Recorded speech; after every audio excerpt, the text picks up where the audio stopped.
এটা কি করার খুব দরকার ছিল? না, সত্যিই কি দরকার ছিল? হ্যারি পটার রিমেক হচ্ছে ভাই।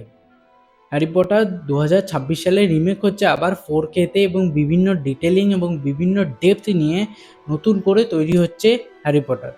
হ্যারি পটার আমরা যেটা দেখেছি ছোটবেলায় 7টা সিনেমায়, এবং সেটার যে মানে নস্টালজিক ফিলটা ছিল সেইটার কি হবে? আমরা হগওয়ার্টসকে দেখে যেটা ভাবতাম যে জান্নাত জায়গাটা জাদু হয় এবং জাদুমহল, যে সেটা কি হবে? যে আমরা হ্যারি পটার, হারমানি গ্রিঞ্জার এবং রন উইজলির যে বন্ধুত্ব সেটার কি হবে? সেই ফিলটা কি করে দিতে পারবে? নস্টালজিক ভাইবটা কি করে দিতে পারবে? আমাদের ছোটবেলার ভাইব কি করে আনতে পারবে?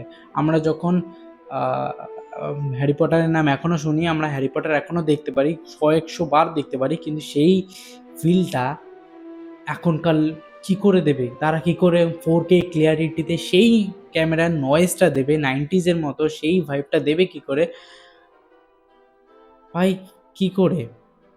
হ্যারি পটার কিছু, কিছু জিনিস আমার মনে হয় রিমেক বা কিছু, কিছু জিনিস তৈরি না করা হোক, ইটস গ্রেট। তার বইগুলো বলো, তার পাজলস বলো, আমরা অনেক খেলেছি, অনেক পড়েছি। সেই যে ডিফারেনশিয়েটটা, এটা হয়ে যাবে।